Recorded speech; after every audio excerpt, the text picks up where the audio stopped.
Yeah, I like talking about these things that are this is real. Like this is what I've went through in my life, and I couldn't. It's very difficult to find when I was looking for videos. I don't know. They didn't really have many at the time, but or books or teachers. Like, what do I do though? Like, tell me what to do when my mind literally has me hostage. Don't tell me it's in a delusion and there's no hostage and there's no perpetrator and just all that nonsense. It's like, why do they keep saying that? And I used to think like maybe there's something wrong with me because they're saying like they act like they don't know what I'm even talking about. But I'm like, then how are you a spiritual teacher? You're just dismissing what these troubles are that people have by saying they don't exist, or to work your spiritual practice harder. Somehow you're not meditating enough, or all that stuff. But Grace helped me, gave me some answers for that. Basically, inside, you know, I still can't hear this stuff much from like who's saying it. Nothing special about me. Like I want to find somebody else that's saying it. What do you do though? Mine has a gun, right? He's like, feel bad, think negative. What do you do? Because it sucks to feel that, It sucks feeling like a hostage. You know the real answer though? First, realize this is a theater play. This human self that doesn't like what it's feeling, it likes what it's feeling if the feelings are good, but it doesn't like feeling when the feelings are bad. Okay. Both are unreal, by the way. You can't have one without the other. This is important. If you want to be detached from when you're feeling bad, then you also need to be detached from when you're feeling good. Otherwise, you put yourself back in duality. I just want the good. Well, just wanting the good is going to make it like push it away. You ever been in a relationship where you were too needy or they were too needy? Don't it push you away? It's the same thing, same thing with the wanting too much, focusing, being obsessed too much with this whole peace, bliss thing. I want it so much. Well, it's there, but you're wanting neediness like it's like you're not aware of it. So, understand that the human consciousness, this human form, is a play. Look at it like a theater play. You're playing a character. It is. It's just, that's just what it is. It's not even like, well, just look at it like this. No, this is what it is. The consciousness, which is what you are, has put on the theater costume, human body, emotions. It makes this thing look real, don't it? The emotional body and the mind. So it put on these layers of wardrobe.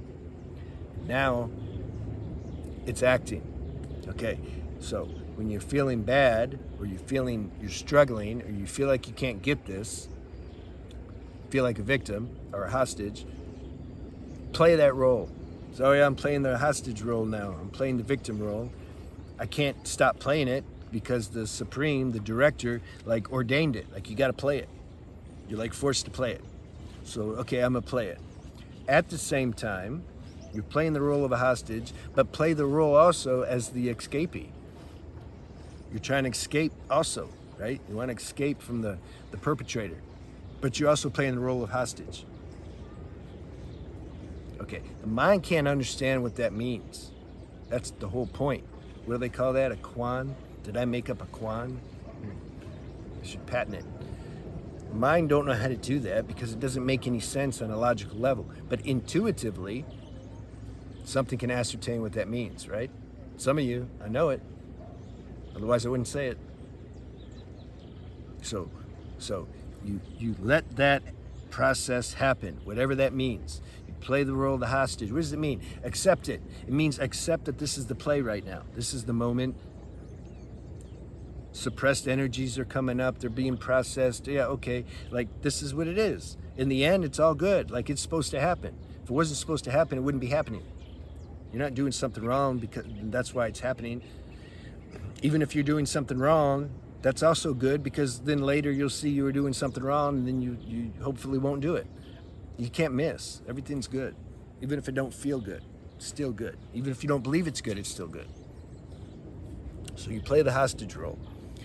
At the same time, like naturally, I'm saying things that you're going to do anyway.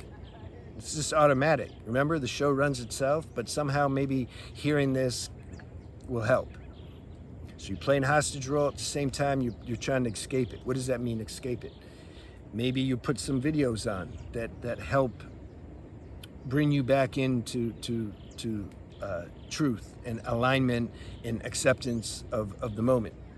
Or you read something, or you call a spiritual friend or teacher or something, or do a consult, something to help get you, you need some ammo. The perpetrator has the ammo, now you need some ammo. And so then instinctively, intuitively, you're guided where to get some ammo. And that's what you do. So that's the so-called escape role. That's how you play that. You accept the situation. Also, you let yourself be intuitively guided to get out of the situation. You say, well, wait, you're saying accept it, but get out of it. Yeah, you accept it, but you're trying to get out of it. Again, intuition knows how to do that. And don't put a time limit. Don't say, man, I've been feeling this for,